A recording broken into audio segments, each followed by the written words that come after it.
Krishna, Hare Hare. Take them off and look at them right next to you. Ram, Ram, Ram, Hare Hare.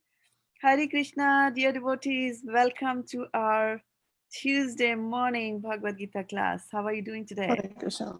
Hare Krishna. Good. Hare Krishna Mataji. Hare Krishna. Dandavat pranam. Dandavat pranams. Dandavat pranams. So we are broadcasting on Facebook already, which is good. And so should we get started? What do you say? Yes, Mataji. All right. So what do we start with? Vigyapati Panchika. Vigyapti Panchaka. And let us see where the Vigyapti Panchakas are residing. Can you see them? Yes.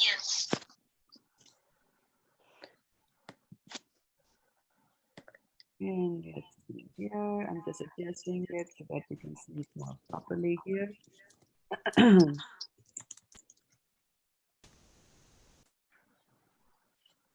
And welcome Dilip Bhai Patel Prabhu and Shraddha-devi Dasi. Thank you for joining us here on the call. And we get started with the prayers to the Guru.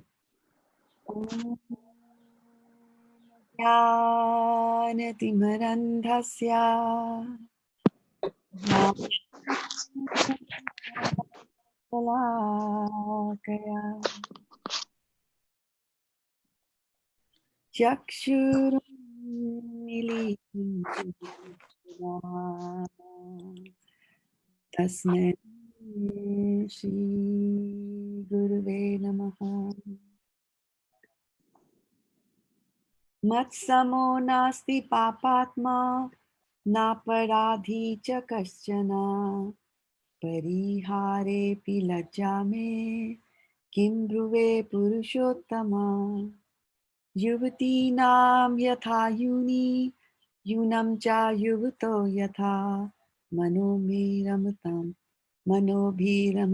tadvan mano me ramatam tvayi Bhumau Skhalitapadanam Bhumirevaavalambanam Tvai Jata Paradhanam Tvameva Sharanam Prabhu Govinda Vallabhe Radhe Prarthaye Tvamaham Sada Tadiyam Niti Janatu Govindo Mam Tvaya Saha Radhe Vrindavanadhishe Karunamrituvahini Kripaya Nijapadabja Dasyam Mahyam Pradiyatam. Okay, so do we have the reading order? Who all do I have on the call here? Let me check. So I can see Sotapa Mataji, I have Niral Prabhu, Varshana Mataji, Priyanka Mataji, Shwari Radha Mataji, Deepal Mataji, Soni Mataji, and we have Suyash and Manasi. So Suyash Prabhu is there, so I'm expecting some good news here. Maybe we have something up in the chat that You already shared, Mataji. Yeah. Hare Krishna. Dandat pranam. Dandat pranam. And keep your microphones muted if you're not talking. Yeah. Okay? No more sounds of changing headsets and things like that. It's very jarring on the ears. I've slept over only 2 hours, so any noise is very jiggling to my ears. Okay, so just cooperate with me today. Okay, so what's the news here? Deepa goes in first. Ishwari Radhika, Jaya Mataji, Niral Prabhu. I didn't see Jaya. Oh, she must be on the different screen. I've got 2 screens full. Awesome. Okay, Jaya Mataji, Niral Prabhu, Khyati Mataji, Priyanka, Sutapa, Varshana, Sonia, Suyash, Manasi, and then Shraddha. Okay, so I go after Manasi Mataji. So that's decided and clear. Okay, let's go here. Please. O Purushottama, no sinner or offender is as bad as I am.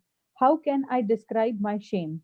Just as the minds of young ladies take pleasure in a young man, and the minds of young men take pleasure in young women, kindly let my mind take pleasure in you alone. Just as the ground is the only support for those whose feet have slipped, you alone are the only shelter for those who have offended you. All righty. Next two. O Srimati Radharani, O Queen of Vrindavan, you are a river flowing with nectar of mercy. Please be kind to me and give me little service at your lotus feet. Hari bol. Okay. Reflections. Radhe Vrindavanadishe Karunamritavahini Kripaya Nijapadabja Dasyam Mahyam Pradiyatam. All righty. Very good. And why did you pick that up? Because Srimati Radharani is an ocean of mercy, and by her mercy, we can do our activities of the day and dedicate it to Krishna. All right. So you have to first go through Radha, right? Yes. Okay. Good. Any more reflections? Dasyam mayam pratiyatam. Dasyam Mayam Pradiyata means what? Mataji, I'm surrendered at your lotus feet, Srimati Radharani. Please shower your mercy so that Pradiyatam. What is Pradiyatam. Pradiyatam?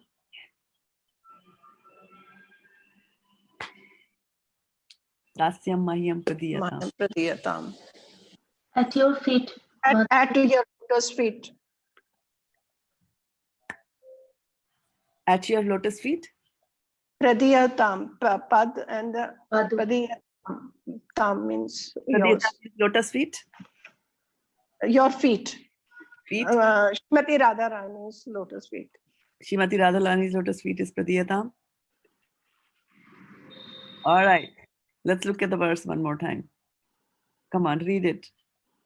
Read it. Radhe Vrindavanadishe Karunamrit Vahini Kripya Nij Padabj. Padabj is that. And Dasyam Mayam Pradiyatam.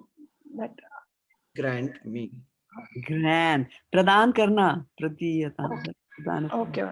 Yeah? Thank So you. give it to me. Give me a little service. So that the begging is going on there. Okay. What more? What more reflection? All right, let's see if we have something here. We have some on Facebook while you're thinking on Zoom. We have got kindly let my mind take pleasure in you alone. Isn't that a good thing, right? That they are saying it's a big thing also, right? Saying that I want to take pleasure in you alone. It's a big, very tall order, yeah. And yeah, so that's Vidyavadu. Then Achita Radhe is saying you are the only shelter for those who have offended you. Isn't it amazing? You are the only shelter of those who have offended you. So can you give me a story from the scriptures where a person had to take shelter of one whom he had offended? Durvasa Muni. Durvasa Muni, exactly right, for 475 points. Yes, very good. And what had happened? Can you tell us? Durvasa Muni Maharaj Prithu? No. What is his name again? Ambarish. Ambarish Maharaj, yes. So Ambarish Maharaj was going to break his fast, and Durvasa Muni came and he said, let me go take a bath in the river and I'll be back. Then you can break your fast. So I guess the time was going and Durvasa Muni didn't show up in time. So he was asking, Maharaj Ambarish was asking his, I guess, how do you say, his advisor, yeah, that what do I do, if I don't break the fast, then I'm not observing the Ekadasi properly. So the advisor said to him that if you take a little sip of water, then it doesn't, mean that you broke the fast or you didn't keep the fast or kept the fast. So there's no offense if you drink a little water. So he did that. He drank some water, and then Durvasa Muni, he found out when he came back. He said, "Oh my God, you're such an offender. You can't wait for me to come back and break the fast." And Maharaja Ambarish was he didn't know what to do. So Durvasa Muni, because he was so upset, he was going to curse him. Yeah, he's going to curse him. And then Mataji, I think you can tell the story better. Any takers? I'm sure all of you know this story. Yeah, I'll just like to make a small tweak. That when the decision came whether he should drink water or not, right? So his advisors told him that if you sip some water, then sipping water can be considered as you have broken your fast, which you were supposed to do at that time. And then it is also considered as that you have not eaten food, because he's not supposed to eat before his guests have eaten, right? So they said, okay, this little technical thing of just sipping some water will be considered as you have broken the fast, but you have not eaten, quote unquote, like that. But to Darvasa, even this much was not acceptable. Why did he do that, right? And through his mystic powers, he was able to see from the river, he was seeing that the king is drinking. Who else was able to see things from a distance? Sanjaya. Sanjaya, okay, he had the Vidishti given to him. Anybody else was playing with his friends in the river, close to the river, and saw something happening in a Shringi. Shringi saw that, exactly, right, to his father. Okay, Yes. good. Very good. Yeah, so anybody else wants to continue with the story?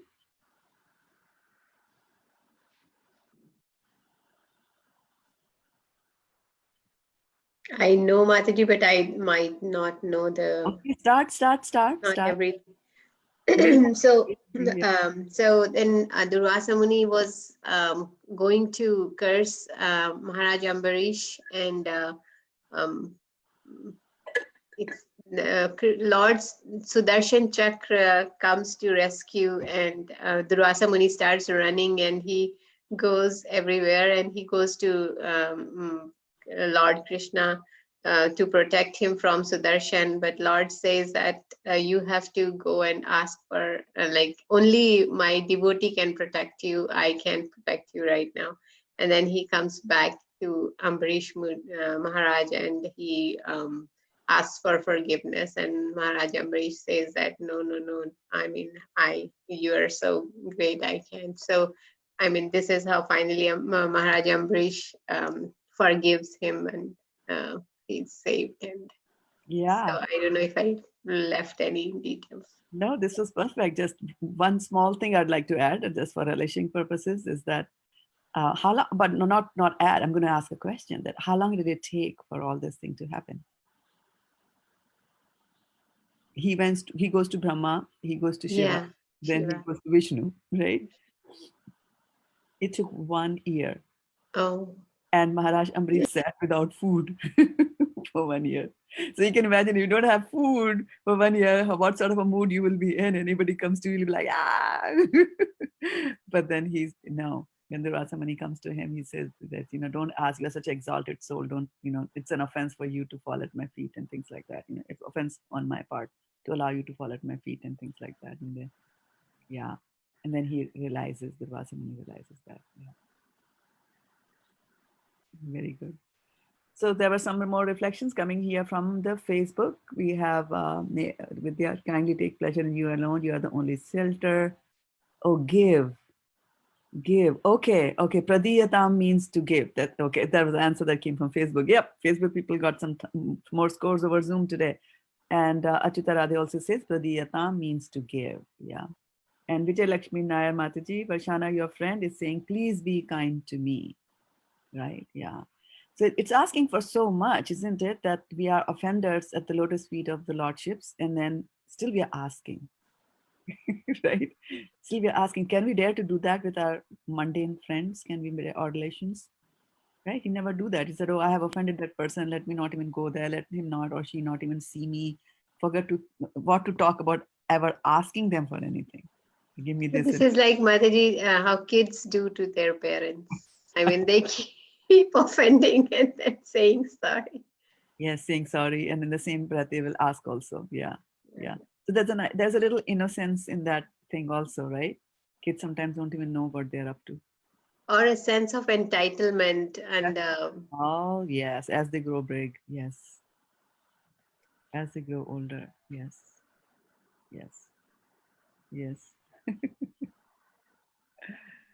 Yeah.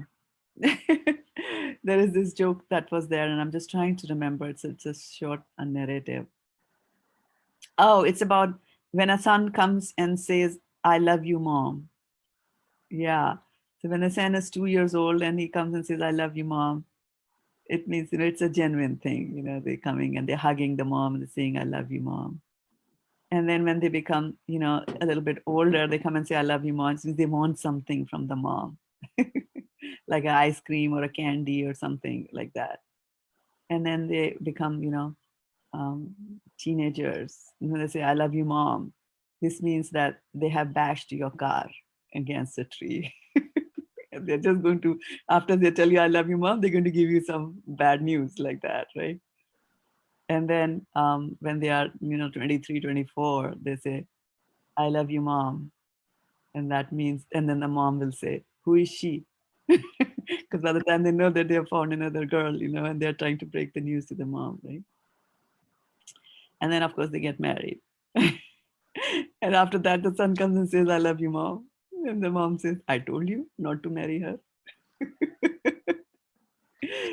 And then when the mom is 60, 65, he comes and says, I love you, mom. The mom says, I'm not signing any papers. So, there's always that sense of entitlement. Yeah. You're the mother or parent should keep on giving, keep on giving, keep on giving. Yeah. So, well, Chaturvija bhajante mam jana sukritino arjuna, artho jigyasu artharti, jnani cha bharatare. So Krishna knows that we do all these kind of things. Love you, Krishna. When we need something. So he says that 4 types of people come to me. Right? So, and then, so some people want something. And he says, it's okay if you ask, right? Because you went to mom and said, and with some sort of an entitlement that I could go and say anything to the mom and, bash the car and love you, mom, like that. And so he says, it's okay. So now in this prayer, we have come to that stage where we have realized that we are a messed up entity, right? Matsamo nasti papatma, thoroughly messed up. And then we are going to Radharani and we are saying that Radharani, please give me shelter of your lotus feet, right? And it's okay. But then there's a higher level of devotional service. So people could be doing devotional service for various reasons. They could do devotional service for this, I want something like that. So that's one level like that. They could also be doing devotional service from fear, they're afraid of something. Coronavirus might come after me. Nobody can protect me. Let me pray to Krishna like that. So they could be doing it from fear, right? They could also do it from a sense of duty. That, it's my duty because God is providing everything. Every day the sun comes up, the seasons come and go, and I have been given water to drink. Imagine if there were no water and you want to drink something, what's going to happen to you? He has given me trees from which I can take, my food items and, like that. He's given me intelligence so that I can build a house and stay inside it and protect myself like that. So there is a sense of gratitude and a thankfulness and a little bit of a duty is there for me to do. But the highest level of devotional service is when you do it out of love for God. Just out of love, you do it. Just as a parent does things for the kids out of love, right? So you'll also do devotional service to the Lord out of love. And we say that, okay, I'm going to do it. Kripya nijapadabja dasyam mahyam pradiyatam. That you're asking this because you know that by doing service to the Lord will be pleased. Like even if you take chanting of the Hare Krishna Mahamantra, right? So it starts from that level where it says, Kalau nasti eva, nasti eva, nasti eva gatiram yatha. So in this Kali Yuga, there is no other way, no other way, no other way for you, right? So you might think that I'm in a messed up condition, I'm a messed up person, I'm in a messed up environment, right? There are no pandits to perform proper yagyas. I have no money to perform the yagyas. What do I do? So here's a Kali Santana Upanishad tells you that this is what you can do. And so, okay, you're doing it for yourself. You're chanting the Hare Krishna Mahamantra so that you can get out of this material world because we have figured it out that this is not a good place to live. So that's the chanting at that level. And then slowly as you chant, then the material desires from your body, from your sound consciousness will go away. That's the power of the Hare Krishna mantra. And slowly, as you continue to chant the mantras, the equation will shift.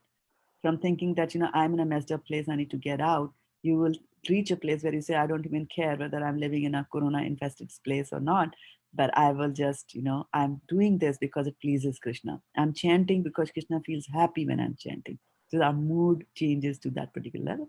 And it takes time. It's not something that happens immediately. Somebody had asked that question of Prabhupada, that how long does it take? And Prabhupada had responded with, anybody remember what had Prabhupada said? How many years of chanting will it become pure? In a moment. Or something. How many? Sukati? 10,000. Oh, you have good news. He's 10,000 years, he said that ISKCON will last, the ISKCON movement will last. No. 10,000 hours. 10,000 of hours. Oh, practice. hours you're saying. Maybe do the math, but I have it as 40 years and maybe it comes to 10,000 hours. He said Yeah, 40 I years. remember Guru Maharaj saying that. So, Yeah. So 40 years, howsoever hours it is, like that. Yeah.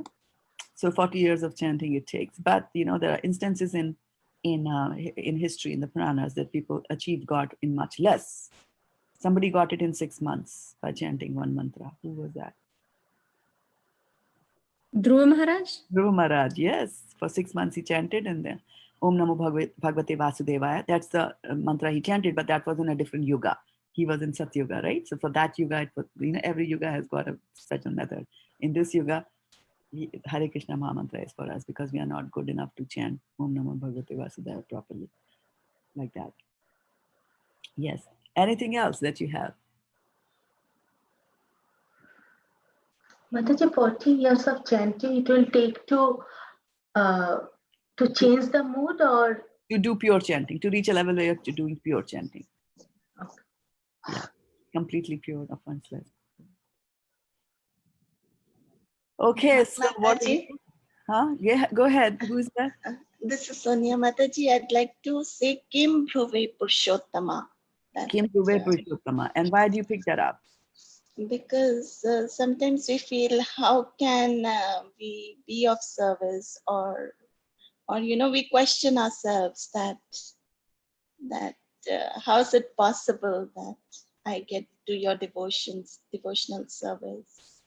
Yes. So in that verse, when they're saying Kim Dubey Purushottama, what are they implying? Before that, what do they say? They're implying that I'm a sinner, and how can I'm feeling ashamed that how can I come to you for asking anything? What is Bhruve? Yes. How can I speak? Yeah, Bhruve means speak. So how can I, after you're doing all these, like after you have reached the stage, you have realized that there's nobody more fallen than us, we should be hanging our head in shame and not speaking anything, right? So that's why he's saying that, what can I speak? What can I say? I mean, in my defense, what can I say? Anything good about me? What can I say? There's nothing good in me. Nothing good in me. And that's a very good platform to start from. Because that will take you to Tinada Pisuni Chena, right? You can be humbler than a blade of grass if you realize that you're nothing, and actually not even nothing. Nothing is zero, you're negative, right? Mm-hmm. Once we start with that mood, devotional service will be much, taking off on a much better platform. Okay. Thank you. And good. Thanks for sharing that. So there's one more verse that we are doing these days. And what is that verse? Shraddha-devi Prapanno. Wow, because Yes. you got the 3 words nailed down. Shraddha-deva Prapannoya. So whose turn is it to read? I think Khyati Mataji. Khyati and Miral, all right. yeah, I'll read Mataji. Wow. Sakrat eva prapanno yas tasva tavasmiti cha yachate abhayam sarvada tasme dadamyam itad vratam mama. Very nice. So, yeah. Who has spoken this verse? Chaitanya Mahaprabhu. Chaitanya Mahaprabhu says that to Sanatana Goswami, but he's quoting from the Ramayana, where Lord Ramchandra is saying this. He says that this is from the Ramayana, this particular verse. Right? So, Sakrit, remember this R has got a dot underneath it, so it will be like a Ri, R-I. It will be pronounced like a R-I. So, Sakrit eva prapanno yas tavasmiti chayachate Abhayam sarvada tasmai dadamya etad pratam mama. And what are the synonyms? Who's going to give us the synonyms? I think next person can read. My Prabhu is not here. So, Prabhu, Okay, Mataji.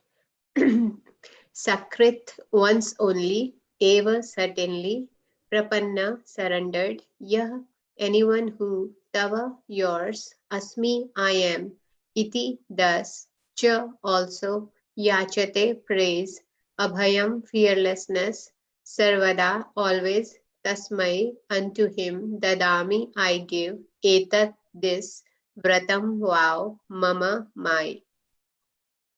very nice. Who's next after Priyanka? Yes, Mataji.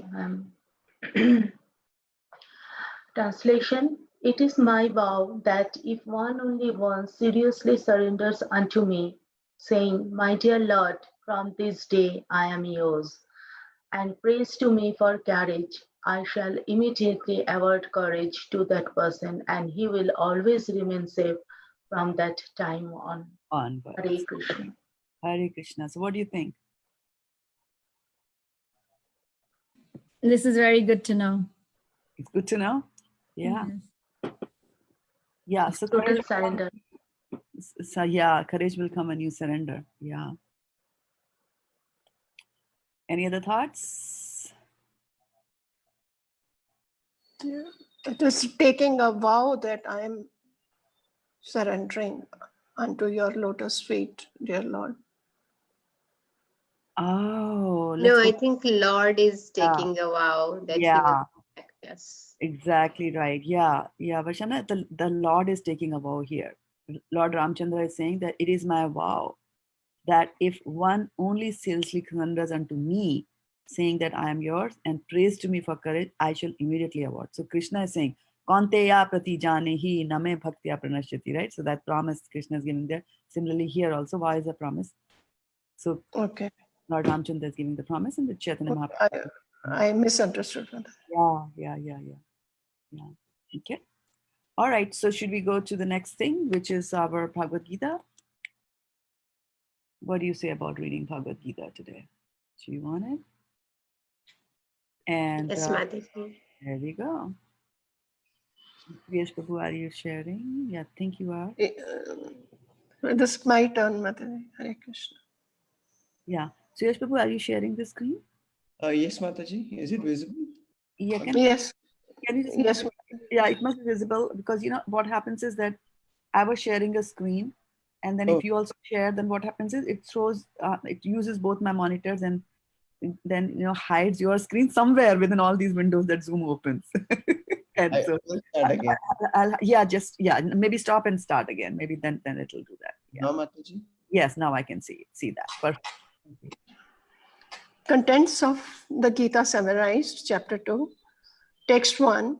Sanjay said, seeing Arjuna full of compassion, his mind depressed, his eyes full of tears, Madhusudana, Krishna, spoke the following words. Text 2. The Supreme Personality of Godhead said, my dear Arjuna, how have these impurities come upon you? They are not at all befitting a man who knows the value of life. They lead to the higher planets, but to infamy. Text 3.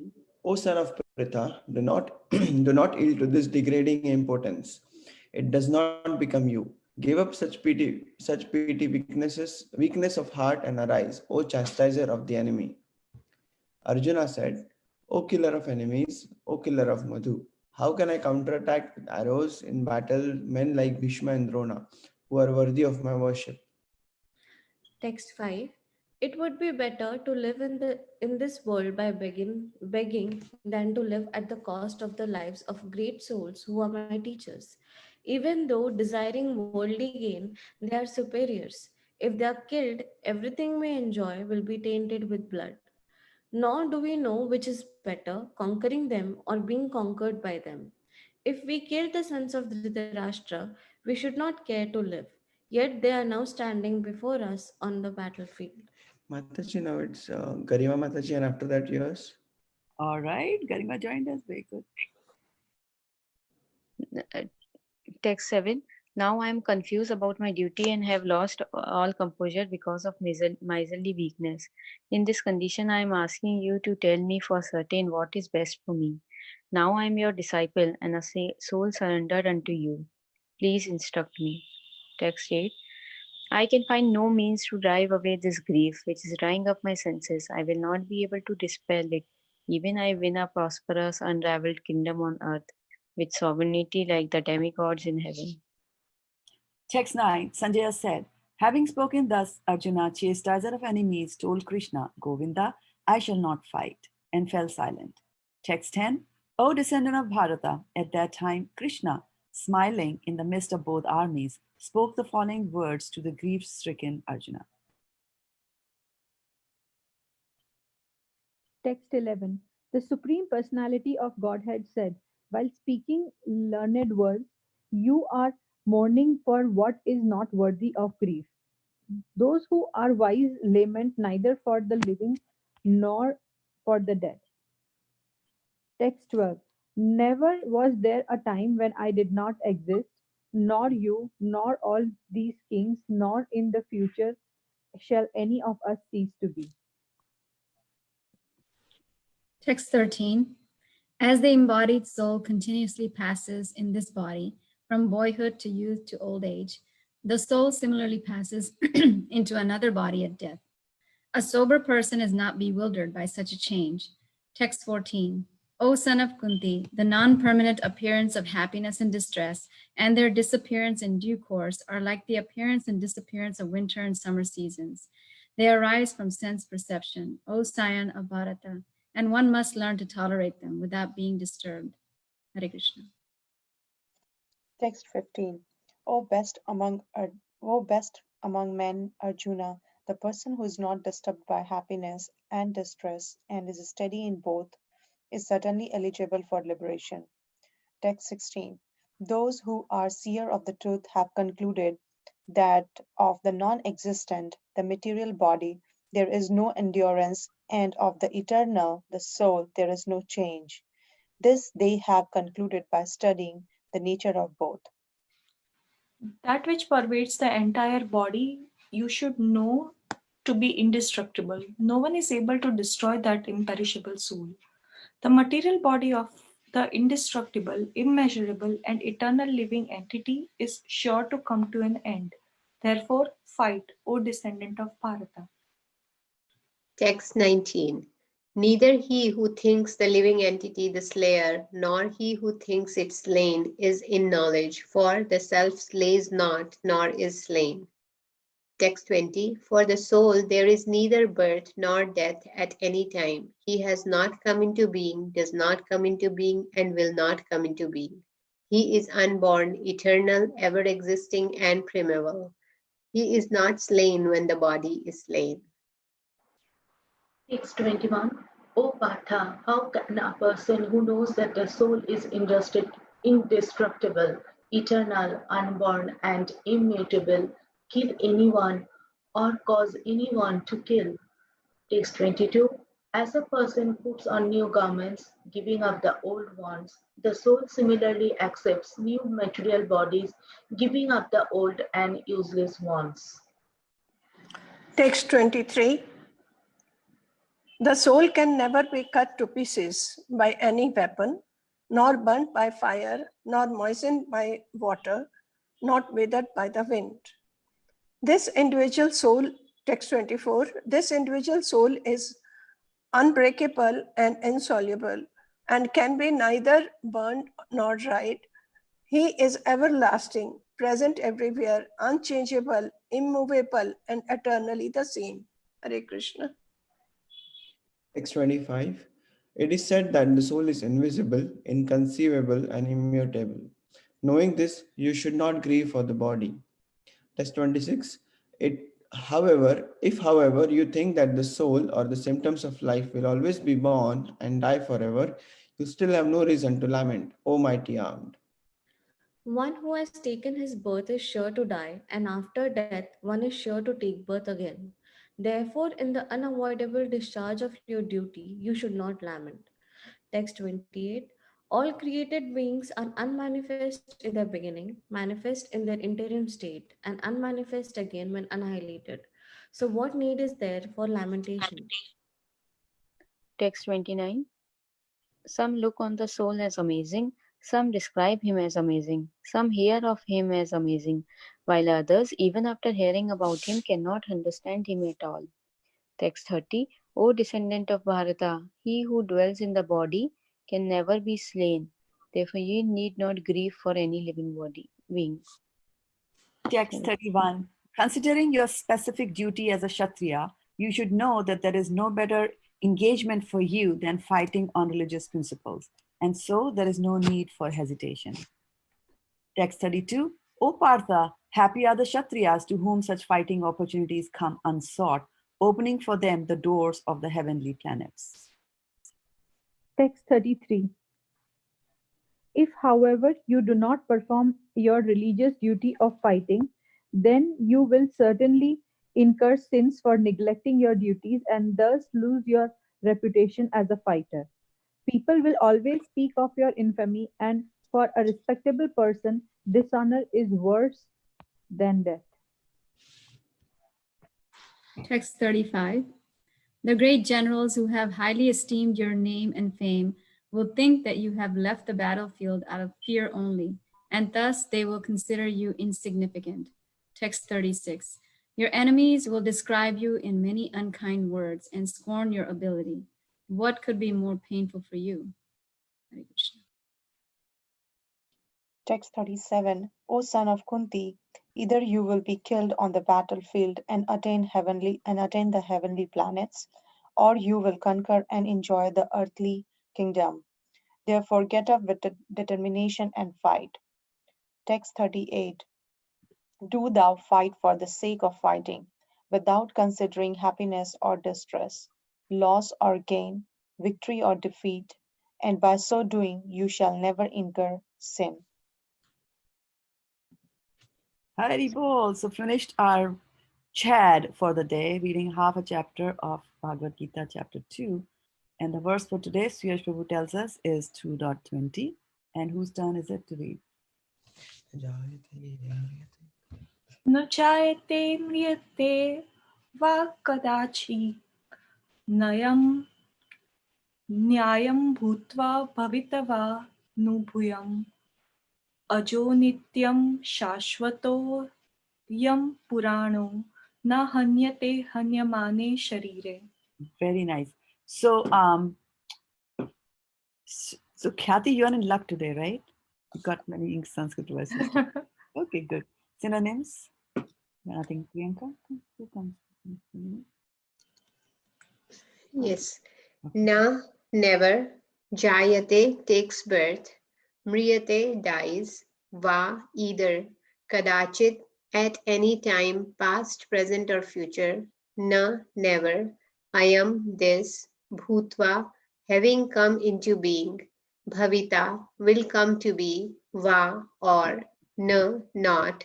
Bhuya, or is again coming to be. Aja, unborn. Nitya, eternal. Shashvata, permanent. Ayam, this. Purana, the oldest. Na, never. Hanyate is killed. Hanyamane, being killed. Sharire, the body. Sharira, the body. Thank you so much. So, for flawless, recitation of the verse, and one thing of the synonyms, and one of the things I wanted to point out was that we should all engage our eyes in reading a particular verse. So when we say you read a verse, we should be engaging our eyes. What else can you engage? What other sense can you engage in reading? Ears. Mind. Hearing, Mataji, ears. Okay, so ear you engage in reading because you are hearing what you're reading, like that? That way you're saying? Yeah. Okay. Okay, and what else? What's your other sense? Tongue. Mind. Yeah, tongue is engaged in reading. Yeah. Mind is engaged. Mind is also for the concentration. Yeah. Mind is, okay, very good point. So mind is required for concentration is what Sutta Mataji says. Can the mind be engaged in something else while reading? Yes. Yes, they can wander off here and there. And wander off here and there, right? Okay, so wandering off is like not being connected to this verse at all, right? And then what else can you do when you're reading? Paying attention to the words Okay, so used. that's on the good part, yes. Okay. The bad part is that you say what your mind is thinking, not what it says. Not what it says, yes. So, and sometimes what happens is we come across a word, it's difficult. So the mind will say, oh yeah, you know what, something somewhat difficult must be this. So it'll tell, and then mind is higher than the senses, right? So the mind will make the eyes also read it and make the tongue say something. So even though the eyes might be picturing that there is a H over there, you will come back and, you know, the mind will say, no, it's an M. And then the tongue will speak because they're lower than the mind. You see, the mind is very, very powerful. So as part of our learning the literature, our endeavor should be that to engage your eyes. Engage your eyes into that, right? Like that. Right? Whatever activity. And I had mentioned a few days ago that, you know, when people drink alcohol, right? So they do everything. You put the alcohol in a glass of, you know, whatever that is called, and then they will first thing they do is they smell it. They will twirl it, you know, they will smell that, you know, of course they're going to drink it, they are looking at it, but the only sense that is not engaged is a sense of hearing, right? What do? They will say cheers, right? So from that glass, that ting sound will come, and then so they have engaged this also in drinking. So just like a drunkard will drink alcohol, we should drink these verses from Srimad Bhagavatam in a similar way. So just engage everything, and then don't be afraid, right? Ask Ramchandra for courage, right? That verse that we did. Don't be afraid. All that I need is some courage to be able to recite. And now that we know, or I have been given eyes, that Lord, I'm going to just focus on it, and there's no need to hurry. There's no need to hurry. Just go a little bit slow, and then there's a lady at in Modesto, a devotee in Modesto, and we were doing some Sanskrit verses the other day, and she used to go so fast in reciting the verses and pronounce every word wrong, you know, every word, stumbling, going fast. And then I told her, you know, 2 or 3 times I told her, go slow, not listening, you know, not listening, just going, da, da, da, da, da. And then one day my words sunk into her ears and she listened. She understood what I was trying to tell her, right? And from that day onwards, you know, next day, she reduced her speed and flawless pronunciation, right? Flawless.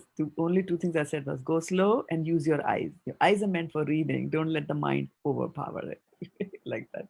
We have to constantly fight with the mind, and sometimes we will lose. Sometimes, you know, we will win. And the idea is that ultimately we have to win. And when it comes to controlling the mind, it's like controlling a wild horse.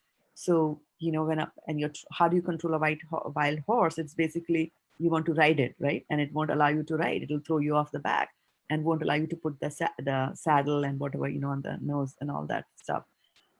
And so you slowly, you know, let go of the reins. You know, you tighten the reins so that it understands where you want the horse to go. And sometimes you let it loose also and let it go wherever it wants to go, but then slowly you pull it back also. The same thing we have to do with our mind also. So don't be too harsh on yourself if you find that your mind is going, you know, here and there, berserk, and also because the soul is feeling that, right? So don't feel very discouraged also if you find that, you know, in your endeavors of trying to control the mind, it's not behaving. It's a slow thing, right? The mind wants to go somewhere. You can say, okay, you know, okay, you want to go here? Do you want to think about this topic? Okay, let's think about the topic for 1 minute. I'm looking at it. So let's think about this topic 1 minute. And after that, okay, 1 minute is over. Now we come back to our reading like that. So constantly, when this practice is happening, so every day when you're telling this thing to the mind will understand, right? So that those instructions are also getting inside the memory of the mind, that this is what we are supposed to do. This is what we have been doing all the time. The mind will again then, you know, be tamed like that. So it's all about taming, and then you will all achieve perfection. Don't worry, you are Satchidananda, you know all this. Okay. All right. So Aditi, can I say something? please. So on Thursday, Bhakti Community class by Visheshika Prabhu, on Thursday in Sadhana on, Maharaj said, gave us this point that go slow to go fast. Yeah, yes. And he gave the example of a typewriting skill, how we have to do it slowly in the beginning and then automatically the speed will come. Speed will come. Because why are we going slow? Because there is muscle memory. Your fingers also have got memory, right? Isn't it? Because you know when you're typing, you know if I do this, it goes to A, right? It goes to S, it goes to D, and this goes to F, like that. So the memory is there in the hand. Muscle memory is what it is called. And yeah, he also, thank you for bringing that up. The typewriter, the memory is there. Those things are getting etched in the mind. That here, if I have to type A, went there. Again, next day, again went there. And if you're going fast, then you also remember that the wrong things are being etched in your mind. That A means here, or here also means A, or here also means A on the typewriter, right? Like that. So, yes, very valid point. He also gave the example of his Mridanga teacher, right? The Mridanga teacher will say that whenever I give you tira, kita, dha, so you play 2 times and then there's a tendency to go fast. And you see that kids do that a lot, when they're learning musical instruments, they want to go fast, they want to go fast. And then he says, no, you have to go slow in the beginning, slow to get it right. And then the speed will come by itself. So even when you're pronouncing and reading these things, go slow. If there's a word that you don't understand, there's no big deal. We are not, Sanskrit is not the language, it's a foreign language for us, right? So we just go and we go slowly, plus engage our mind and say, okay, Puranaha. Okay, that is what it is, like that. Okay. All right, let's go to the translation now. Translation. For the soul there is neither birth nor death at any time. He has not come into being, does not come into being, and will not come into being. He is unborn, eternal, ever existing, and primeval. He is not slain when the body is slain. Hare Krishna. Hare Krishna. Hare Krishna. Purport. Qualitatively, the small atomic fragmental part of the Supreme Spirit is one with the Supreme. He undergoes no change. He undergoes no changes like the body. Sometimes the soul is called the steady or kutastha. The body is subject to 6 kinds of transformations. It takes its birth from the womb of the mother's body, remains for some time, grows, produces some effects, gradually dwindles, and at last vanishes into oblivion.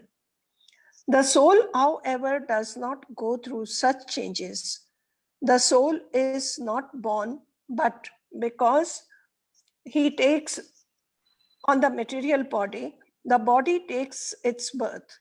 The soul does not take birth there, and the soul does not die. Anything which has birth also has death. And because the soul has no birth, he therefore has no past, present, or future. He is eternal, ever existing, and primeval. That is, there is no trace in history of his coming into being. Under the impression of the body, we seek the history of birth, etc., of the soul. The soul does not at any time become old as the body does. The so-called old man therefore feels himself to be in the same spirit as in his childhood or youth. The changes of the body do not affect the soul.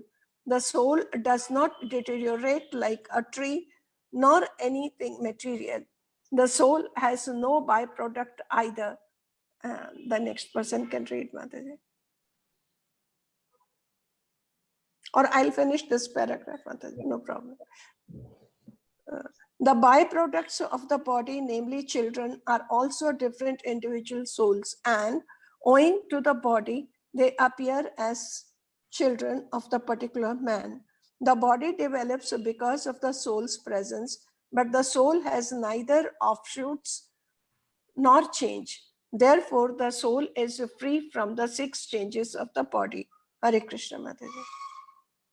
In the in the Katha Upanishad 1.2.18, we also find a similar passage which reads, न जायते म्रियते वा विपश्चिन् नायं कुतश्चिन्न बभूव कश्चित् अजो नित्यः शाश्वतोऽयं पुराणो न हन्यते हन्यमाने शरीरे.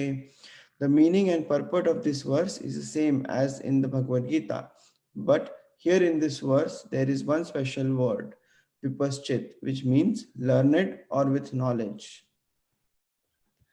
The soul is full of knowledge or full always with consciousness. Therefore, consciousness is the symptom of the soul. Even if one does not find the soul within the heart where he is situated, one can still understand the presence of the soul simply by the presence of consciousness. Sometimes we do not find the sun in the sky owing to the clouds or for some other reasons, but the light of the sun is always there, and we are convinced that it is therefore daytime. As soon as there is a little light in the sky early in the morning, and we can understand that the sun is in the sky. Similarly, since there is some consciousness in all bodies, whether a man or animal, we can understand the presence of the soul. This consciousness of the soul is, however, different from the consciousness of the Supreme because the Supreme Consciousness is all knowledge, past, present, and future. The consciousness of the individual soul is prone to be forgetful. When he is forgetful of his real nature, he obtains the education and enlightenment from the superior lessons of Krishna. But Krishna is not like the forgetful soul. If so, Krishna's teaching of Bhagavad Gita would be useless. Next person can read. There are two kinds of souls, namely the minute particle soul, Anuatma, and the super soul, Vibhu Atma. This is also confirmed in the Katha Upanishad in this way: Anoranyan Mahato Mahyan Atmasya Janto Nihito Guhayam Tam Akarutu Apashyati Vito Shoko Dhatu Prasadan Mahimanam Atmanam. Both the super soul and the atomic soul, Paramatma and Jivatma, are situated on the same tree of the body within the same heart of the living being. And only one who has become free from all material desires as well as lamentation can, by the grace of Supreme, understand the glories of the soul, free from material desire as well as lamentation. Krishna is the fountainhead of the supreme super soul also, as it will be disclosed in the following chapters, and Arjuna is the atomic soul, forgetful of his real nature. Therefore, he requires to be enlightened by Krishna or his bona fide representative, the spiritual master. Haribo. Okay, so there was talk of the soul, and it was mentioned there. Prabhupada in the purport quotes a particular Upanishad. What was the Upanishad that he mentioned? Katha Katha Upanishad. Upanishad. It is Katha Upanishad. Okay, open up the page again and let's see what's the name of the Upanishad. Actually, Mataji, it is Katha Upanishad. Katha Upanishad, okay. I think so. Katha Upanishad. Yeah, Mataji had corrected us few weeks back. And why do you say that? Tha. Yeah. T has a dot underneath. Yeah. So it'll be, and then the way we pronounce Sanskrit, if the word was cut, right? If the word was cut, right? Then which means that under the tha, right? If you write it in Devanagari, under the tha, there will be a halant, just a line at the bottom, right? But it doesn't have that. It is katha. So, it's a full tha there. So that is why you see Prabhupada here did not write it as Kath. He has put a also at the end of it. So there are, there's katha, and katha. There are three flavors to it, right? In Hindi, you don't have it. In Hindi language, when you have words, they don't end in half letters. They always, the letter at the end of the word is always full and complete. Like, it won't end in half na or half la, like that. It will always be full with the bar in front of it, right? So with the line in front of it. So, but in Sanskrit, it's not like that. In Sanskrit, you can have half also. Words can be ending in half letters like that. So that is why, how do you show that in English language? How do you show that in English? That is how Prabhupada will say that if it is full, then there will be an A next to the consonant. And if there are two lines in front of it, which means there's a matra, right? There's an accent there, then there will be a bar on top of the A. So then it will become katha. Or, if you're talking to Krishna katha, then, Krishna katha will have a bar on top of the A, like that. And if there's nothing at the end of it, it's a half letter, then there'll be no A at the end of it. So when you're pronouncing this, you will say in the Katha Upanishad, like that. Katha Upanishad. Everybody say Katha Upanishad one time. Katha Upanishad. Katha Upanishad. Katha. Right? Mataji, can you say one more time? Katha. Katha Upanishad.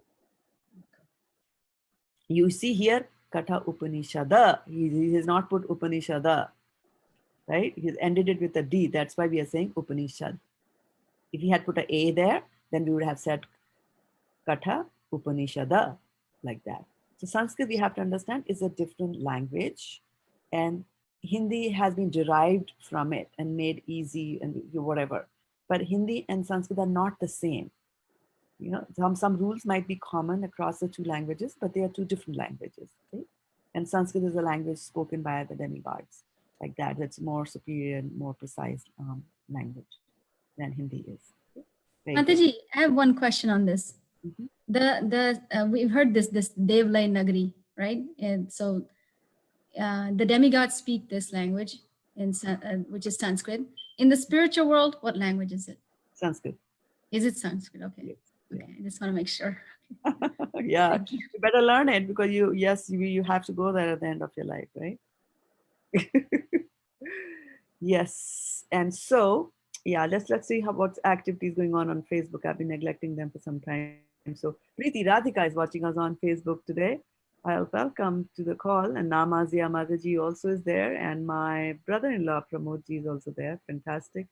Dilip Bhai Patel has come back and joined us again. Fantastic. Ruchi Verma, Radha Kipa Prabhu is also there. Priyanka and Sakhi Shraddha-devi Dasi is there, and Pavitra Renu Mataji. And for the reflections, you know what? I didn't even ask for elections, but we got one from Vidyavadu Devi Dasi. She anticipated that. So the soul is unborn, but when he steps into the body takes its birth and is subjected to 6 kinds of transformation. Wow. Yes, good. Okay, so if you can stop sharing, and let's look at the reflections now here. Mataji, here is one line that soul is not born. That means every time the total count of soul will remain same. Say that question again, sorry. Mataji, the soul is not born. That means all the years and like the total count, like there are so many living entities, so total count will not increase, it will remain same. Let's suppose 5,000 souls, so 5,000 souls will be there. Yes, if there are 5,000 souls, 5,000 souls will be there. And then, so how do we explain population explosion? Yeah, that was right. That is what your thing is, right? Yes. So when we are not able, when we see sort of contradictory, when we read information in the scriptures, which appears to be contradictory, right? We don't doubt the scriptures, but rather we start with the premise that scriptures are coming from Krishna, so they have to be right.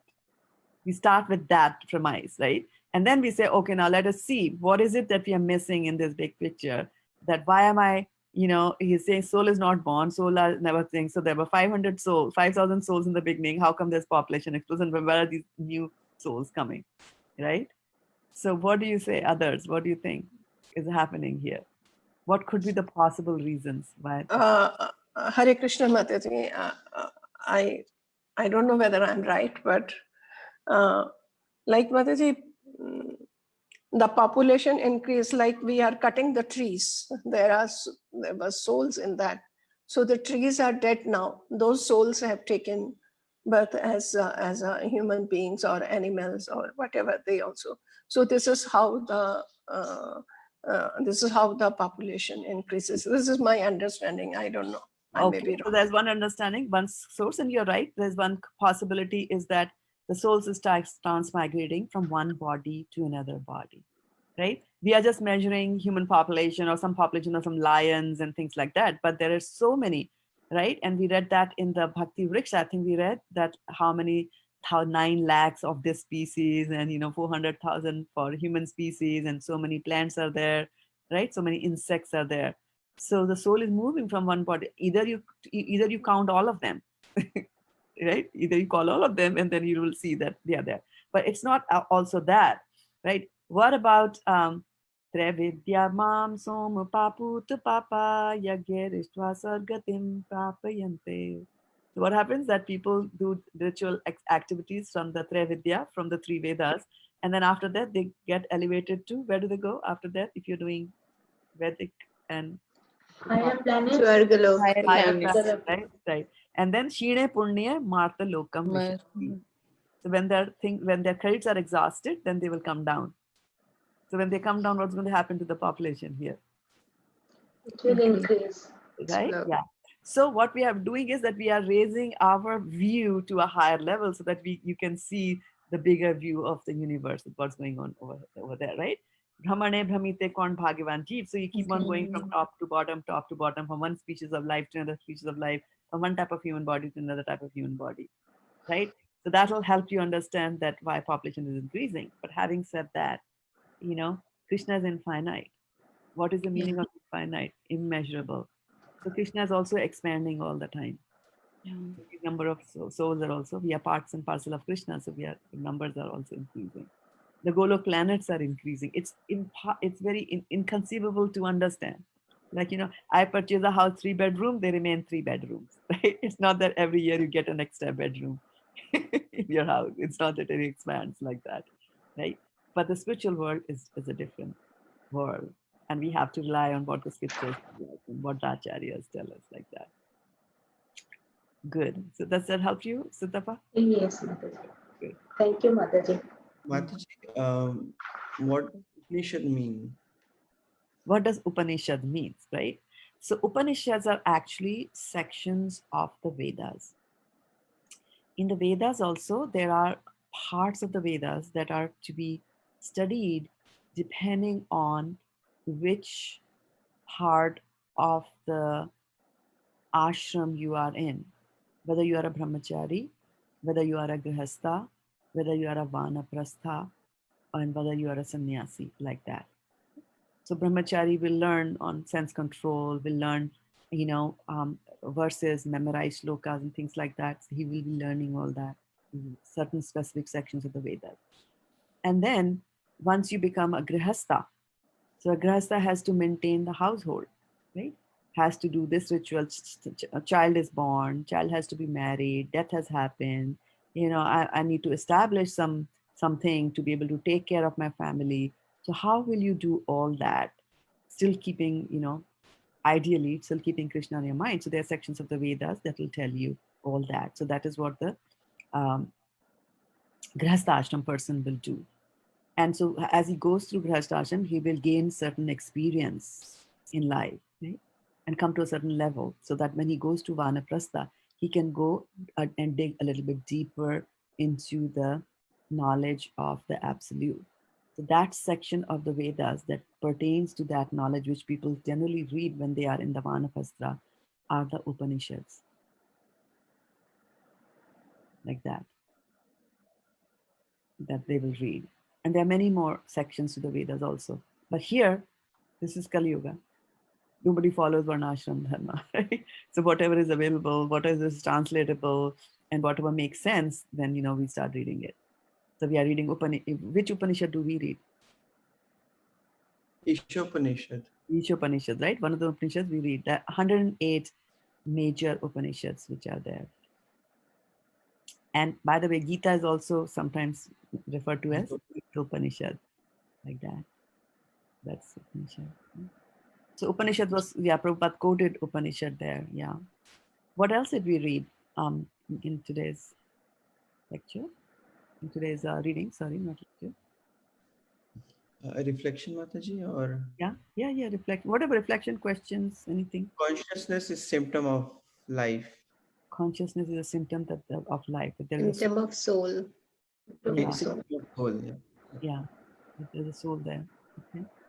It is very, I feel it has very deep meaning, because whenever we see as a student in, let's say, chemistry, physics, we have been taught, okay, water, what is the symptom of water? It flows.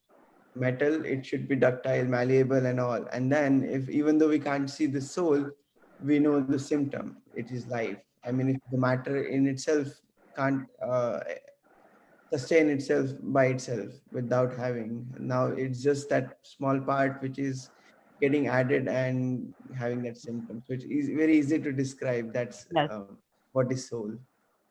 Yes. And also how powerful, look at how powerful it is. They defined it like, they gave you some idea of some measurements, right? General measurements was given of the soul. What was the measurements given? Does anybody remember? What was the measurement for the soul? 1/10 of One 100 part of yeah. the hair tip. How much? So basically 1/10,000 part of the hair tip. 1/10,000 of the hair tip, right? And then we were like, well, it's vague. Which hair, whose hair, cut hair, like that, right? So what this saying is that I'm just giving you an idea that it's very, very small. The smallest thing that you can think here is this. So we cannot get the best of the microscopes also, right? To go and see the soul, right? Like just as we have electron microscopes. Electron microscopes don't show you electrons, right? You don't see electrons using electron microscope, and soul is even smaller than that in size. And so if it's that small in size, how will you even trace it to cut it?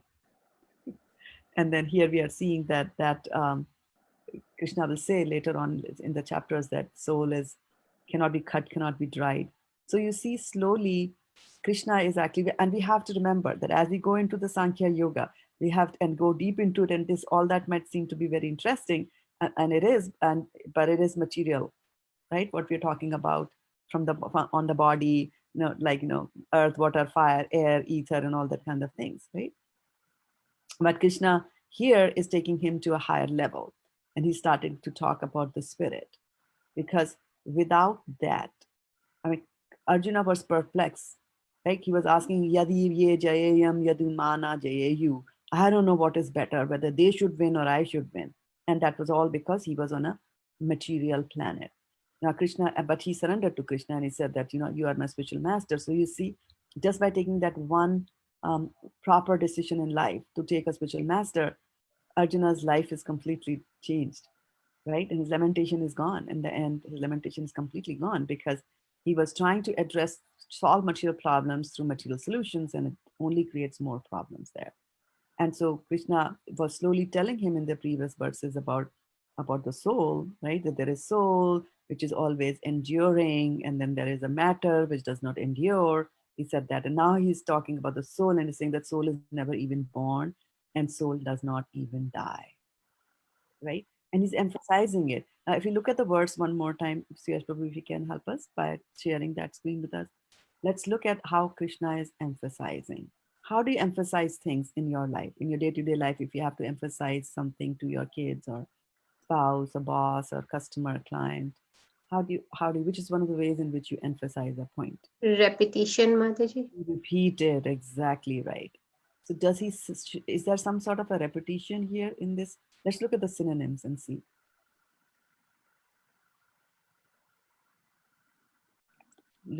Slowly read the words. You don't have to be, immediately answer that. Digest it a little bit and see what is there that is repeated.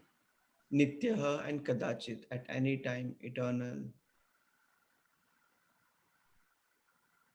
Mataji, hanyate and hanyamane. And again, shashwataha and eternal, both actually kind of mean the same. Mataji, yeah, Budva and Bhuyaha having come into being or is again coming to be. Yeah. Or Vavita will come to be. Yeah, good. Hare Krishna Mataji, na is used many a times in this. Okay. And is there something that is used for na jayate? Is there something similar used for na jayate? Yeah, takes birth. Na jayate nitya. Haniyate. Na Nitya, jayate haniyate. Na jayate means does not take birth, right? Is that eternal. concept repeated again? Ajaha. Ajaha. Shashvata. Ajaha. Yeah. So you see? Unborn. Yeah, so you see? So you see how much of repetition is there? This is Prabhupada's famous verse, na hanyate hanyamane sharire. Right? So I saw that when Khyati Mataji was reading this verse, she went like that for the last sentence. She was like, oh, na hanyate hanyamane sharire, like a bullet she went. Why? Because she has been reading and listening to Prabhupada's lectures, and Prabhupada uses that a lot. So repetition always helps, practice always helps you there. Na hanyate hanyamane sharire. So you see, Krishna is emphasizing. He's emphasizing so that, Arjun gets it. And he's explaining it from so many perspectives that why he should fight, because he just said, right? Tushnim bhavuvaha. He felt silent and said, I will not fight. I will not fight, and he has felt silent. So Krishna has to now explain and bring his spirits high back to level that he becomes, Kshatriya like again and is ready to fight the same war, because that is what Krishna wanted him to do. So you can imagine Krishna has made this big plan. He has come with his entourage. Why did Krishna incarnate? What was the reason Krishna incarnated? Anybody? Paritranaya sadhuna vinashaya Nashaya chadushya Chadushritam. dharma So what? samsthapana. Or Shambhavami right? Jari. Yes. Did somebody ask him to do that, or he came on his own?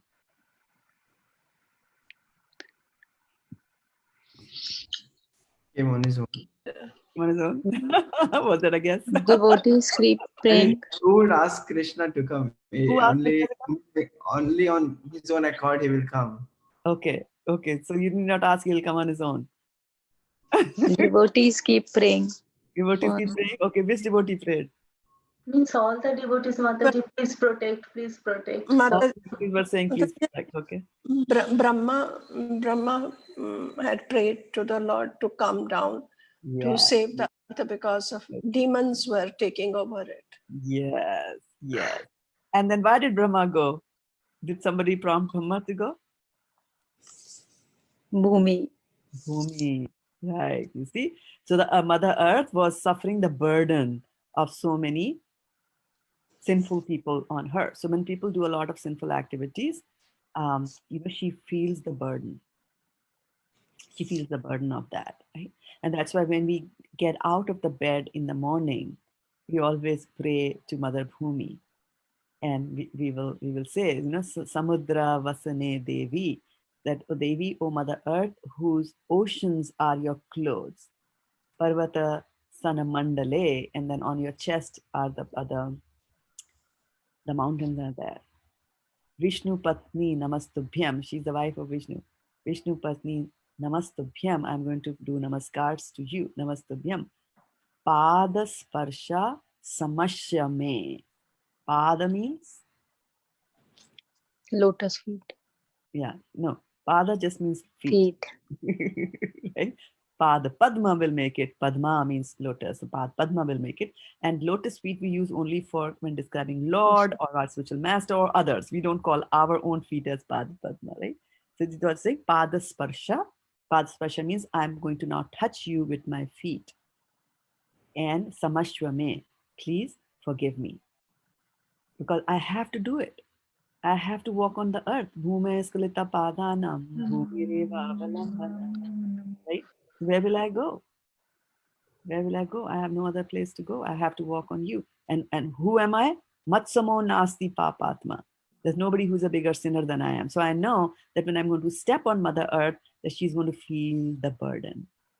And I'm asking for her forgiveness. So that's one of the things that you should do. We pray to the Lord before you get out of the bed. Pray, not the Lord, pray to, of course, you pray to the Lord also before you get off the bed.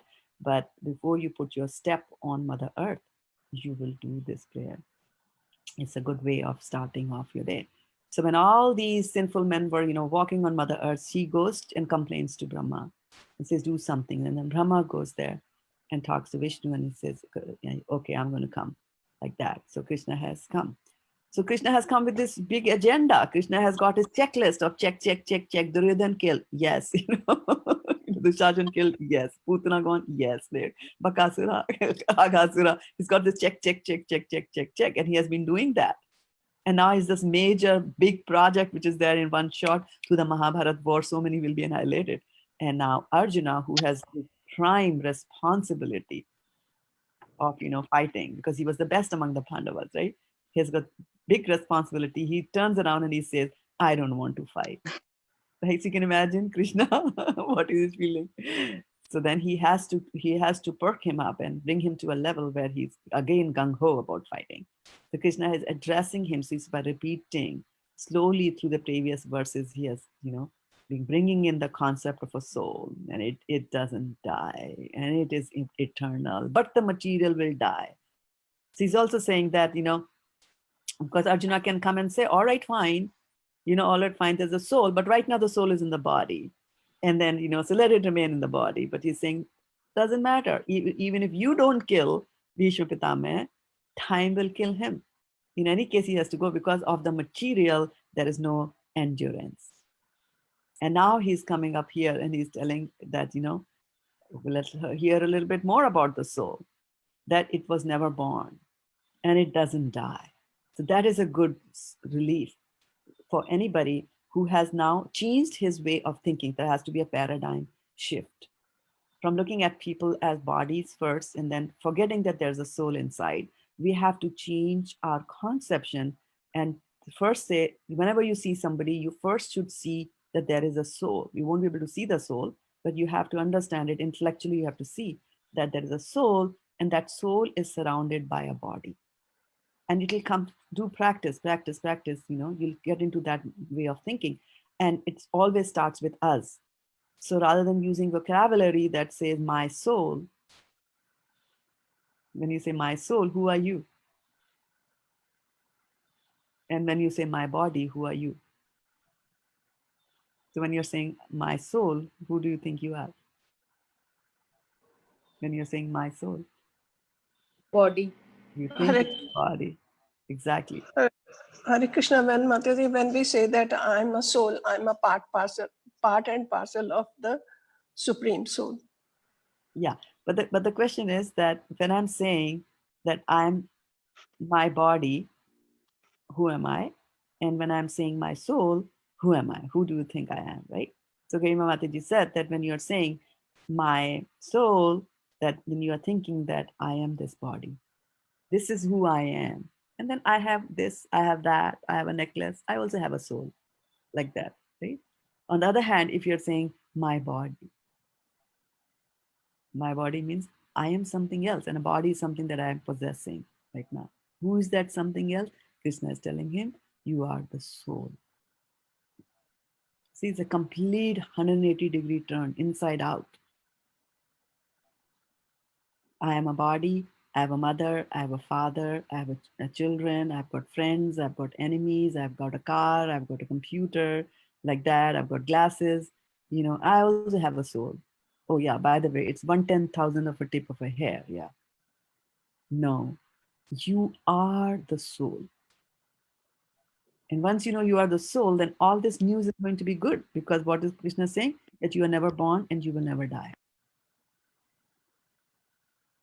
Because if somebody is saying that you are born, this means that there must have been some death, right? That's why you're born. So when Krishna is saying you are Aja, you're never born, that is also contains that information that there is no death also. Because birth means that there has to be death, right? So it's difficult and mind-boggling for us to understand with our puny intellect that how it is. But with suitable practice, you'll be able to do that. By the time you read chapter number 6 of Bhagavad Gita, they will tell you, Vidya 5, Vidya Vinaya Sampanne, 5.18, Brahmane Gavi Hastini, Shuni Chaiva Chopake Cha, Samadarshina. So it says that Pandita, those who have, those who are self-realized, those who realize that they are the soul, they see soul everywhere. Soul and the super soul, they will see everywhere, in every thing, like, any animal, plants, everywhere they'll see the soul. And once they see the soul, then in everything, their behavior is very different, because they will see the same soul, effulgent, nice, in the body of a friend and also in the body of an enemy. So then they will understand that this concept of friend and enemy is coming from a superficial concept, that there is a body there, and your enmity is with the body. Your enmity is not with the soul, right? It's just the layer that is covering the body, and we interact with that, and we find these big things like, this is my enemy country, this is my friend country, this is my enemy, like in my day-to-day life, and this is my friend. So nobody is like that. There is nobody your enemy, and nobody is your friend. But still, since we are embodied souls, we are in this body. So we will exhibit, and we will operate in the confines of the body. So while operating in the confines of the body, we will come to these kind of concepts like, this is my friend, this is my enemy, I like this one, I don't like that one. But if you start looking at the soul is so amazing, right?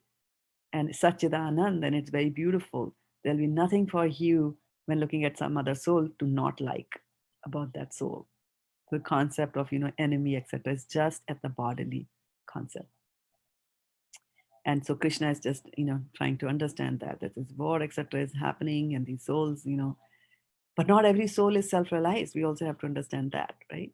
Not every soul, we are all under the bodily concept, right? I can come here and talk in the morning that we are all the souls. But if I don't sleep well in the night, the next day you have problems, right? Because we are in the body. To get over this, then we have to raise ourselves to a higher planet, a higher level. And we can do that even in this self-same body. You don't have to die to be liberated. Because sometimes people have this fear. Like, oh, you're telling me all this Krishna consciousness and all that. You're telling me this is a soul. Oh, do I have to die? Are you telling me that I have to die? And the problem is that, and this is a problem people face all the time, that even the elevationists, right? Who are the elevationists? The elevationists are those who want to be elevated to higher planets, right? So they are doing all these yagya, the homa, whatever vratas they have to do, the chanting, mantras, all that. But why? I want to go to a heavenly planet. Okay, so you worked on that agenda. You have everything set right for you. And when we come and tell you that, okay, now you're ready to go to the heavenly planets, they'll say, I don't want to die, because nobody wants to die. Even to go to the heavenly planets, people don't want to die like that. So we will go through so nobody wants to die. So similarly, even we are discussing all these things intellectually and philosophically and all that, but we are still in the bodily concept, right? The false ego is still there, which is telling us that we are this body and we are suffering pains, etc., from this body. So people are scared to even pursue these kind of intellectual routes, because they have remembrances from the previous births, or rather previous deaths, that death is very, very painful. So nobody wants to go there. It's already etched in our memory how difficult it was. But now that we understood that the reason death is painful is because of our attachments. It is our attachments to the material things that make death very difficult. Otherwise, for a devotee of the Lord, death is a very welcome thing, because he's going to meet the Lord, right? And that's why we say, like, when His Holiness Bhaktuchari Swami Maharaj left his body, it's like, he's gone to meet Srila Prabhupada and engage in, devotional service there with his spiritual master, like that. So for him, it was nothing. For him, he did not care whether he's going to live or going to die. He told all his disciples, you do whatever you want to do with this body, like that, right? So when you reach that higher stage of life, you're liberated already. Iha yasya harer dase karmana manasa gira nekla apya avastatum jivan mukta sa uchyate. So karmana manasa gira. Iha yasya. Iha means here, in this material planet. Right now for us, it is planet Earth, right? So for Iha yasya harer dasye, if you are the servant of the Lord and you serve him, and that's what we are praying every morning, give me the service of your lotus feet, right? Kripya nija padabja dasyam mayam pradiyatam. So give me that. service of your lotus feet. So if you're doing that, and how do you serve the lotus feet of the Lord? Yeah, right? His lotus feet are not going to come for you to massage, right? So you do it by your karmana manasa gira, through your actions, through your mind, by thinking, and gira, through your words, right? So you will use to glorify the Lord. And that's why, we emphasize on preaching activities, emphasize on distributing books. So iha yasya harer dase karmana manasagra niklab apyavastatum jivan mukta uchate. So still, even here in this condition, in this material body, you are jivan mukta, you become a liberated person, which means that the vagaries of the body, the vagaries of the material nature, the vagaries of the material, the miseries of the material world stop affecting us. So other person might think that, oh, this such an exalted saint has got cancer, and look how that cancer is, eating his body, or, this and that. But they don't care. Look at Jayapataka Swami Maharaj, right? Given any opportunity, he's preaching. He's still giving lectures, right? He's in a hospital bed, and from there he's giving lectures. Bhakti Vikas Swami Maharaj has got pain in his back. He's lying on his bed, and from there he's giving lectures like that. Because they are beyond that. We might see, because we still harbor those concepts in our mind, but he doesn't. They don't. They are, already liberated. So that can happen, right? So that can happen to us. We can reach that particular stage. And for that, we need intellectual guidance. And for that, we need a spiritual master. And Arjuna has got one. Krishna is telling him this. And like a master, he has to emphasize, he has to repeat it. And why do we have to repeat it? Because, for emphasis, he's doing that right now. And then why do we repeat it? Sometimes we might just think that, these preachers are coming, the teachers are coming, all of them are saying the same thing. Yeah, all of them tell you the same thing, but we forget, right? We forget because Maya is so strong, right? And then, of course, if you have desires, we saw yesterday, right, that Krishna will make you forget. If you have desires, he'll make you forget all this spiritual knowledge that you gather, because you have to fulfill your desire first, right? And then once those backlogs are cleared, right, then you can come to Krishna. Or if you're wise and smart enough, you can substitute your desires with better desires. And this is what Arjuna does in the end, right? What does Arjuna do? What was Arjuna doing in the beginning? Kinno bhogena rajyena. He was saying, how will we enjoy this rajya, right? How will I enjoy them without my relatives? Right? You give me a big, nice palace, but if there are no friends to enjoy, what enjoyment is there for me? For me, for me, for me, right? He was doing it for himself. But later on, he says that I have understood everything. And now I will do whatever karishyetam vacha. Whatever you tell me to do, I will do. So Krishna then, Arjuna made that change in his perspective. He took the decision. He substituted his desires from a desire to satisfy himself, from a desire for him to enjoy. He made that as a desire that Krishna should enjoy. And that is why we keep fasts, right? We keep fast on all these major days. Because why? We are moving from the desire to satisfy ourselves and be happy, which is with food. And food makes everybody happy. I've yet to come across a person who says doesn't like food. They might not like specific foods, but everybody likes food. From that level, from there, we said, no, I'm going to fast on a particular day, because when I'm fasting, I'm controlling my senses. And Krishna, you like it when I try to control my senses. So I'm doing it. I'm not eating food to please Krishna, like that. So that's the change we do. That's the practice we do. And with practice, it'll come, right? Like that. So we are at 1 minute to 8 o'clock. Any last word you want to say before we... Yeah, and then Prithvi was burdened. She prayed to Brahma. Yes, very nice, Vidyavadudari Mataji. And Shweka is also there. Hey, Shweka, good to have you here. Kasturi Manjari Mataji, Danvat Pranams there. Heavy stuff, right? You're the soul, not the body. Is it heavy? Yes, Mataji. Mataji, I also like the line. It was in the last paragraph that even when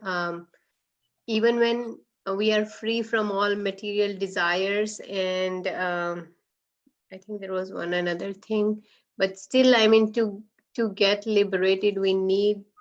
It says that only by the grace of the Lord. I mean, even after we have done everything on our side, we still need grace of the Lord to achieve. Absolutely. Absolutely. And how do you get the And grace of the spiritual Lord? master as well. It was Spiritual written. master as well. It was written, yeah. But how do you get the grace of the Lord? And then you see, that is why in the morning when the first person grabbed the verse which says Karunamrita Vahini, right? So you're saying, Radha, you're full of mercy. And so we are trying to bring her on our side, like Radharani, please. Because we have understood it intellectually that it's not possible for me to do everything on my own. I need the mercy of the Lord. And it's okay to ask. Because the way we are trained, the kind of education that we get, it's supposed to be bad to ask, right? Now, people won't even stop the car to ask for the direction. They prefer to be lost. They prefer to drive 15 miles this and that till they figure out which way to drive rather than stopping and asking somebody. So we are of that mindset, and we never beg. We are self-made. We want to do things on our own. So from that kind of a mood to go to a mood where we are a style of life where we are begging Krishna for everything, it's like, beggars are bad. No, in spiritual life, actually, you have no other choice and no other choice than to beg. Given our track record, which the Vigyapti Panchaka prayers, first two verses are telling you, the track record. Matsamo nasti papatma, that is who we are, right? The biggest sin that we did is not to serve Krishna. What to speak of any other smaller sins, right? That's the biggest one that we did. All right, so it's a little over 8 o'clock. Be good. And Arjun has come. So Arjuna wants to say something. You are on mute, Garima. Hari bol. Nahi. Nahi. That's a jiva, so. Yeah, but I like the innocence of the kids, they are so sweet. He's saying Hari bol nahi. Acha, Hari bol nahi. There you go. He's Krishna's. Hari bol nahi. Yeah, that's the power of the name, that even if you use the name of the Lord in that way, still it will have its good effect on you. Okay. So with that said, I'll beg to take your leave. Please think about Krishna the whole day. And today is Tuesday, so we will have a session on Bhagavad Gita. We're going to do the last verse of chapter number 6. After talking about Dhyan Yoga, Krishna is going to drop the bombshell and tell us, which is a better yoga for us to do in that verse there. Okay, so be safe and be in a prayerful mood to Krishna. Be good, everybody. Vanchakalpatarubhasya kripa sindhubheva pavani namo namaha go premanante hari hari Hari Hari bol. Hare Krishna. Okay, everybody give me a Hari Bol. Hari bol. Hari Hari Bol. Hari Bol. Hari Bol, Arjun. Hari bol. Hare Krishna.